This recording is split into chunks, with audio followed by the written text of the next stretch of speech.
Sobre um caso revoltante. Na cidade de Santa Bárbara do Oeste, interior aqui de São Paulo, uma mulher de 39 anos, a Glorita, teria sofrido uma grave violência num dos lugares onde menos se espera. Se espera exatamente o contrário, o acolhimento na maternidade. Pois é, ela foi ganhar o seu bebê e saiu de lá com a criança ferida. E essa situação, que pode se enquadrar como violência obstétrica, sim, foi percebida pela mãe quando, alguns dias depois, o bebê foi internado com bronquiolite. Quem conta essa história pra gente é a Bárbara Guimarães. Vamos ver. Hoje o Melhor da Noite veio para o interior de São Paulo para acompanhar uma denúncia na cidade de Santa Bárbara do Oeste. Na Santa Casa, assim, eles forçaram demais o parto normal. Chegou um ponto que eu não aguentava mais, eu achava que eu ia morrer. Tiveram que forçar para o bebê nascer. Eles falaram que o bebê se enrolou de tanto movimentar, porque assim, ele ficou muito agitado, minha pressão subiu, entendeu? Eles começaram a forçar, assim, sabe, na minha barriga. Tiveram que forçar para o bebê nascer. Aí eu peguei e falei, meu Deus.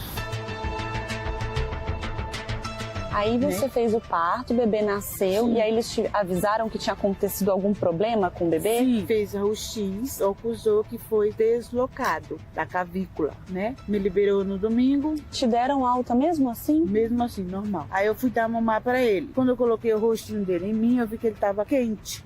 Com febre, tava 38,2. Um recém-nascido. Sim. Aí chegou lá, no Edson Mano. Vocês foram para um outro atendimento. Sim. Também em Santa Bárbara do Oeste, um segundo hospital. Ele já tava roxinho, dificuldade de respirar. Largaram eu lá com meu filho. A médica que me atendeu pediu logo imediata transferência dele, mas só que foi negada. Aí eu comecei a pedir ajuda pela internet, Facebook, os amigos, vizinhos. Aí o negócio começou a andar. No Hospital Estadual de Sumaré, para onde você e o Davi vieram na madrugada dessa quarta-feira. Sim. Você se sentiu respeitada durante o processo do seu parto? Não, me senti abandonada lá, jogada dentro do hospital como se fosse um cachorro. Sendo que a gente tá ali, a gente paga. A gente paga imposto e é caro. A gente não tá ali de graça nem pedindo favor. Então, gente, é gente. Você teve medo? Claro, em nenhum momento soltei meu filho.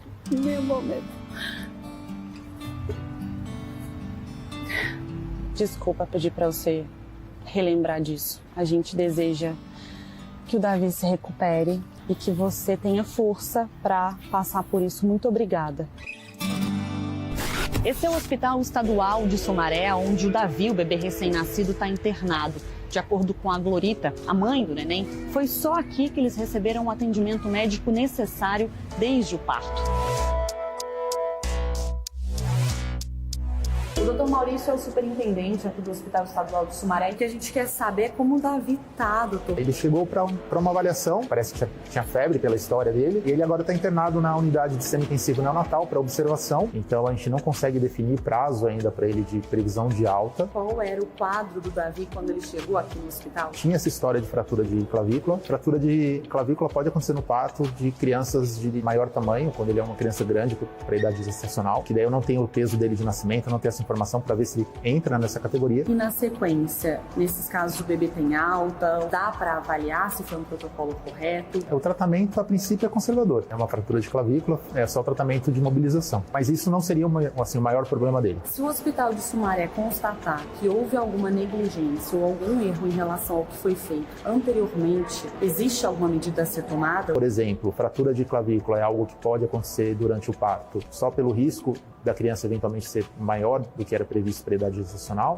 isso não gera uma demanda ética. Agora, se perceber que algo não está de acordo com a prática médica, aí sim ela tem que denunciar. Isso é obrigatório. A violência obstétrica, ela não é só cometida por médicos, né? Então, como qualquer profissional que está ali assistindo essa mulher. Então, um uso inadequado de linguagem, uma agressividade que essa mulher se sente constrangida. Além disso, ela pode ser física, quando empurra ao fundo uterino uterino durante o parto normal. Quando a gente fala desse caso específico de empurrar, fazer uma certa pressão na barriga, esse é um procedimento rotineiro? Esse procedimento, ele é proscrito, não é mais utilizado. Ele é chamado de manobra de Christeler. Ele deve não ser realizado em parto normal de forma alguma. A gente fala de riscos fetais, então de traumas fetais, de sofrimento fetal. Para a mãe, ela tem o risco de rotura uterina, de sangramento, aumento de lacerações. Essa mãe relatou pra gente que assim que o bebê nasceu, ela foi informada de uma fratura, um descolamento na clavícula. Em torno de 0,4% a 4% dos partos pode ter essa intercorrência, sem ser necessariamente um erro médico, uma imperícia ou uma negligência. Na grande maioria, a cicatrização dessas fraturas é espontânea, então os bebês eles têm uma capacidade grande. O maior problema é a dor. Algumas vezes pode ser realizada uma imobilização. A grande questão é o suporte dessa família. Então essa paciente ela tem que ser passada, avaliada e orientada sobre quais são os próximos passos, se precisa tomar mais alguma outra providência. Existe algum perfil quando a gente fala de mulheres vítimas de violência obstétrica? Quanto menor a idade, menor o nível social, educacional da paciente, a gente tem um maior índice de violência obstétrica. Infelizmente, a questão racial e econômica pode interferir nisso também.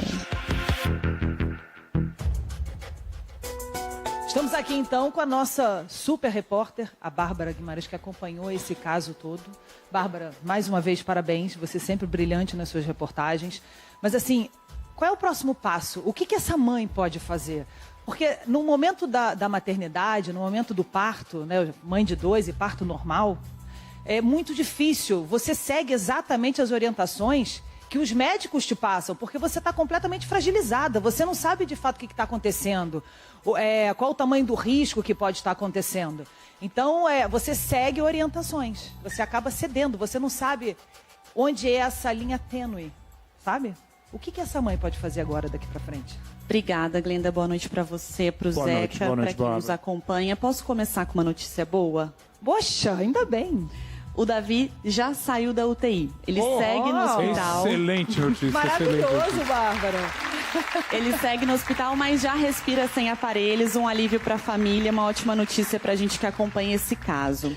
Próximos passos. A Santa Casa foi procurada pela nossa equipe. Eles não quiseram gravar a entrevista. Disseram só que não há nenhuma investigação porque não houve nenhuma denúncia formal. A Santa Casa foi onde houve o parto. O parto, exatamente.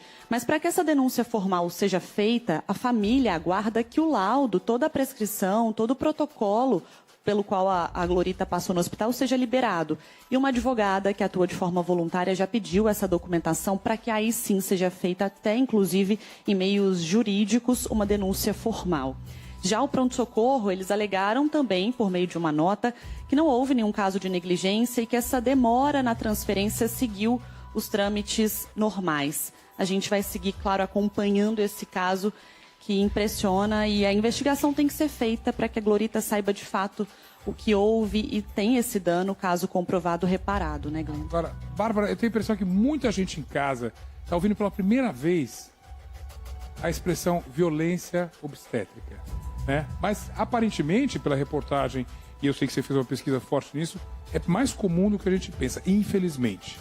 A doutora Mariana Garcia, obstetra, que estava na nossa reportagem, ela fala muito sobre isso, Zeca. É um termo muito pouco falado, mas que representa situações vividas por muitas mulheres, infelizmente. A gente preparou uma reportagem especial que vai ao ar também na semana que vem, trazendo outros relatos e identificando quais são essas ações que muitas vezes são verbais, psicológicas, que podem ser identificadas por quem está passando por esse momento tão delicado. No momento que, como a Glenda disse, a mulher está totalmente entregue, frágil. Não, você está entregue, você está frágil, você está completamente frágil. O que o médico lhe fala, o que os enfermeiros lhe falam, você acolhe na hora.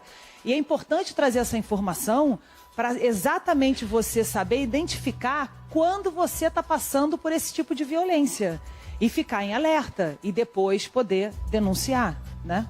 Uma pergunta rápida, essa boa notícia que você trouxe para a gente não anula a investigação.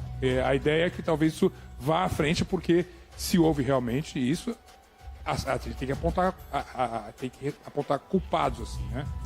Exatamente, Zeca. Caso esse prontuário seja entregue, que é o que a família pede, inclusive, e é direito da paciente receber toda a documentação, a ideia é que essa advogada que representa a Glorita entre com uma ação para que o caso seja investigado, tanto pelo hospital, através da ouvidoria, quanto também com o registro de um boletim de ocorrência junto à Polícia Civil. E o próprio hospital onde ele está internado agora pode pedir esse prontuário também, né? Pode pedir esse prontuário e a gente até perguntou sobre isso, o que pode ser feito. Caso haja alguma investigação ou a percepção de que algum erro médico anterior possa ter sido cometido, pode sim haver uma denúncia ao Conselho Regional de Medicina. Tá bom. Na segunda-feira, então, semana que vem, a gente tem esse material mais completo e, sobretudo, para você de casa ficar alerta, você que é gestante, você que pensa em ter o filho e você que até esteja desconfiada que alguma coisa aconteceu no seu parto, essa reportagem é para você. Obrigado, Bárbara. Obrigada a você.